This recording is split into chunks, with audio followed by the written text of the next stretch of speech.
Hello दोस्तों, कैसे हैं आप सब। एक बार फिर से आप सबका स्वागत करता हूं आपके अपने चैनल टूरोपीडिया हिंदी पर। आज हम बात कर रहे हैं एक ऐसे देश के बारे में जिसके नागरिक को दुनिया में सबसे ज्यादा पढ़े लिखे माने जाते हैं। एक ऐसा देश जहां किसी को भी किसी चीज से तकलीफ नहीं है। यहाँ लोग वाइन के बहुत बड़े शौकीन होते हैं। इस देश के राष्ट्रीय गान दुनिया की सबसे बड़े राष्ट्रीय गान है। और एक ऐसा देश जिसको लैटिन अमेरिका का नीदरलैंड भी कहा जाता है, ये वही देश है जहाँ टैंगो डांस की शुरुआत हुई थी। एक ऐसा देश जहाँ स्कूल के बच्चे को मुफ्त में लैपटॉप और वाईफाई दिया जाता है। दोस्तों, आज हम बात कर रहे हैं लैटिन अमेरिका के सबसे उन्नत देश उरुग्वे की। तो देर किस बात की, अपना सीट बेल्ट बांध लीजिए अच्छे से और निकलते हैं उरुग्वे के एक शानदार सफर पर। सबसे पहले आपको बता दें कि उरुग्वे का ऑफिशियल नाम ओरिएंटल रिपब्लिक ऑफ उरुग्वे है, जो कि साउथ अमेरिका में स्थित एक देश है। देश की राजधानी मोंटेविडेयो है, जो यहाँ की सबसे बड़ी शहर है। देश के पश्चिम में अर्जेंटीना, उत्तर और उत्तर पूर्व में ब्राजील, दक्षिण में रियो डी ला प्लाटास नदी और दक्षिण पूर्व में अटलांटिक महासागर है। आपको बता दें कि उरुग्वे साउथ अमेरिका में सूरीनाम के बाद सबसे छोटा देश है। अगर क्षेत्रफल के हिसाब से देखा जाए तो उरुग्वे देश पूरी दुनिया में 89वां सबसे बड़ा देश है। यहाँ की जनसंख्या 3.51 मिलियन है, जिसमें 2 मिलियन लोग तो सिर्फ देश की राजधानी मोंटेविडेयो में रहते हैं। देश की ऑफिशियल लैंग्वेज स्पेनिश है, जो पूरे देश में बोली जाती है। इसके अलावा उरुग्वे के बॉर्डर जो ब्राजील के पास है, वहाँ के कुछ इलाके में उरुग्वेयन एक देसी भाषा के रूप में बोली जाती है। उरुग्वे देश अभी बहुत ही जवान है, क्योंकि इस देश की आबादी का औसत उम्र अभी सिर्फ 35 साल है। युवा देश होने के कारण इस देश को बहुत फायदा है। ये देश अपने युवा शक्ति के कारण बहुत ही ज्यादा विकास की राह पर आगे बढ़ रहा है। दोस्तों, उरुग्वे पूरी दुनिया में सबसे ज्यादा पढ़े लिखे देशों में से एक है, क्योंकि यहाँ की लिटरेसी रेट है 98.8%। आपको बता दें कि यहाँ एजुकेशन पूरी तरह से फ्री और अनिवार्य है। अगर आप यहाँ के नागरिक हैं तो आपको अपने बच्चे को स्कूल भेजना ही होगा, और अगर आप ऐसा नहीं करते हैं तो आप यहाँ के कानून के मुताबिक जुर्म कर रहे हैं, और इसके लिए आपको जुर्माना के साथ आपको जेल भी जाना पड़ सकता है। आप इस देश के एजुकेशन के प्रति जागरूकता का अंदाजा इसी बात से लगा सकते हैं कि उरुग्वे पूरी दुनिया का पहला ऐसा देश है जहां हर स्कूली बच्चे को मुफ्त लैपटॉप और वाईफाई की सुविधा दी जाती है। साथ ही बच्चे के अपने इंटरेस्ट के अनुसार इसकी पढ़ाई के लिए स्पेशल एजुकेशन की व्यवस्था सरकार की तरफ से की जाती है। आज के समय में पूरी दुनिया के लिए उरुग्वे एक रोल मॉडल बन चुका है। उरुग्वे देश की अर्थव्यवस्था मुख्य रूप से कृषि और पशुपालन पर निर्भर है। देश की कुल जीडीपी में कृषि का 9.3% का योगदान है। साथ ही साथ यहाँ की कुल आबादी का 13% लोग इस काम से जुड़े हुए हैं।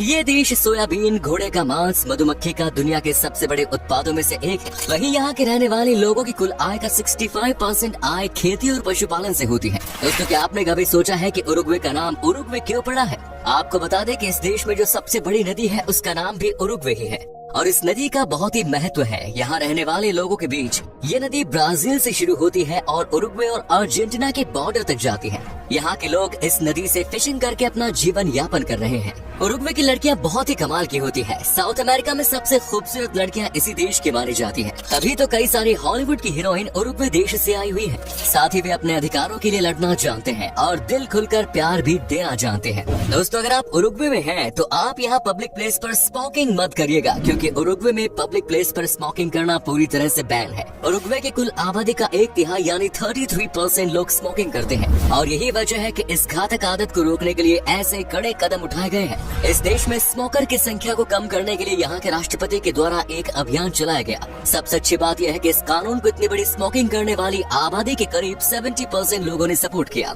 उरुग्वे को लैटिन अमेरिका में सबसे धर्मनिरपेक्ष देश माना जाता है। दोस्तों, अब जो जानकारी हम आपको देने जा रहे हैं वो वाकई में चौंकाने वाली है। उरुग्वे देश की कुल आबादी का लगभग आधे लोग किसी भी धर्म को नहीं मानते, यानी कि ये नास्तिक है। उरुग्वे में 57% लोग ईसाई धर्म और 41.5% लोग किसी धर्म को नहीं मानते। धर्म नहीं मानने वालों की संख्या इतनी ज्यादा है कि देश में सभी धार्मिक छुट्टियों को धर्मनिरपेक्ष बना दिया गया है। उदाहरण के लिए ईस्टर को ला सेमाना डे टूरिज्मो यानी कि पर्यटन वीक, क्रिसमस दिवस को डिया लेला फैमिलिया यानी कि परिवार का दिन कहा जाता है। आपको ये जानकर हैरानी होगी कि इस देश के पास पूरी दुनिया का सबसे गरीब राष्ट्रपति है। जी हाँ, आपने सही सुना। उरुग्वे की जब भी बात होती है तो यहाँ के एक्स प्रेसिडेंट जोस मुजिका का नाम सबसे पहले याद किया जाता है। दरअसल मुजिका दुनिया के ऐसे लीडर है जिन्हें सबसे गरीब माना जाता है। मार्च 2015 में उन्होंने प्रेसिडेंट के पद से इस्तीफा दे दिया था। उन्होंने हमेशा फकीरों जैसा जीवन जिया। वह राष्ट्रपति भवन की बजाय अपने 2 कमरे के मकान में रहते थे और सुरक्षा के नाम पर बस 2 पुलिसकर्मियों की सेवाएं लेते थे। साथ ही उन्होंने अपने कुल वेतन का 90% हिस्सा देश के नेक कामों के लिए दान कर दिया। काश हमारे देश के राजनेता भी इन्हीं की तरह सोचते तो क्या बात होती। सबसे अच्छी बात तो यह है कि उरुग्वे को गे और लेस्बियन के लिए स्वर्ग माना जाता है। उरुग्वे को दुनिया का नंबर 1 गे कंट्री कहा जाता है। आपको ये जानकर हैरानी होगी कि उरुग्वे में समलैंगिकता को 1934 में ही लीगल कर दिया गया था।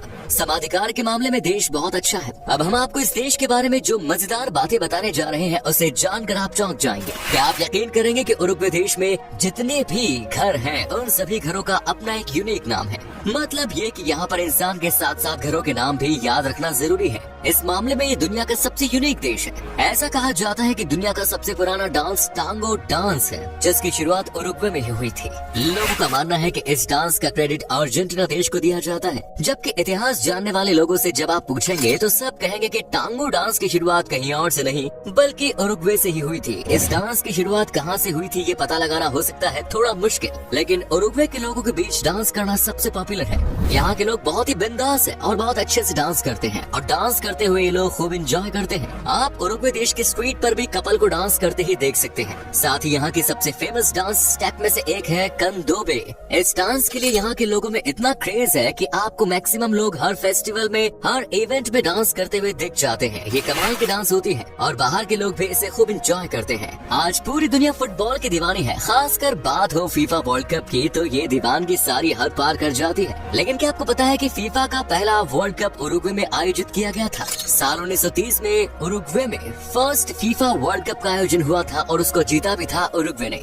दोस्तों, उरुग्वे के लोगों की सबसे खास बात यह है कि यहाँ के लोग बहुत ही ईमानदार होते हैं। इस देश में भ्रष्टाचार का नामो निशान नहीं और इसीलिए शायद ये देश दिन ब दिन इतनी तरक्की कर रहा है। ट्रांसपेरेंसी इंटरनेशनल द्वारा उरुग्वे को 176 में से 21 में सबसे कम भ्रष्ट देशों में से एक रूप में स्थान दिया गया है और उरुग्वे दक्षिण अमेरिका में चिली के बाद दूसरा सबसे कम भ्रष्ट देश है। इस देश में भ्रष्टाचार के खिलाफ बहुत ही सख्त कानून है। उरुग्वे के लोगों के साथ साथ यहाँ की गवर्नमेंट भी अपना काम पूरी ईमानदारी के साथ करती है, इसीलिए ये देश बहुत ही तरक्की कर रहा है। उरुग्वे के लोग पीने के बहुत ही शौकीन है। ये लोग वाइन बहुत पीते हैं। वाइन के बिना ये लोग एक पल भी नहीं रह सकते। दुनिया के सबसे बेहतरीन वाइन आपको यही चखने को मिलेगी।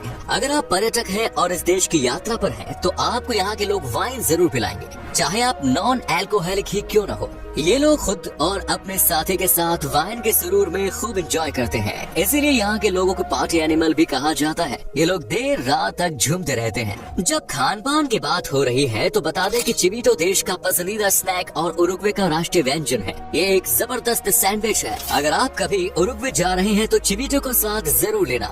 उरुग्वे के लोग बहुत मजाकिया होते हैं। क्या आप यकीन कर सकते हैं कि इस देश के हर महीने के 29 तारीख को नोची डे मनाया जाता है? क्या आपको आइडिया है कि ये क्या है? ये एक ऐसा त्योहार है जो हर महीने के 29 तारीख को सेलिब्रेट किया जाता है, क्योंकि लोगों का मानना ये है कि हर महीने के 29 तारीख आते आते हर किसी का पैसे खत्म हो जाते हैं। ऐसे में यहाँ के लोग नॉर्मल पास्ता और सलाद खाते हैं, जिससे कम पैसे में खाना भी हो जाए और पेट भी भर जाए। इसीलिए यहाँ के लोगों ने हर महीने के 29 तारीख को नोची डे मनाना शुरू कर दिया। कम पैसे में छोटी सी मस्ती पार्टी। दोस्तों, उरुग्वे देश के बारे में एक और ऐसा इंटरेस्टिंग फैक्ट है जो इसको बहुत ही ज्यादा स्पेशल बनाता है। इस देश के लोगों की मोटापे और ज्यादा नमक खाने से हार्ट की समस्या अक्सर रहती है। आपको जानकर हैरानी होगी कि इस वजह से यहाँ की सरकार ने एक नियम बना दिया है और वो नियम यह है कि नमक खाने से हार्ट की समस्या होती है और नमक से ही मोटापा बढ़ता है। इसी वजह से नमक आपको किसी भी होटल या रेस्टोरेंट में अलग से नहीं दिया जाता। जी हाँ, जैसे कि हमारे देश में नमक या बाकी चीज खाने की टेबल पर रख दी जाती है, वैसे उरुग्वे में ऐसे कुछ भी नहीं रखा जाता। आपको ये जानकर हैरानी होगी कि दुनिया का सबसे लंबा नेशनल एंथम उरुग्वे का है।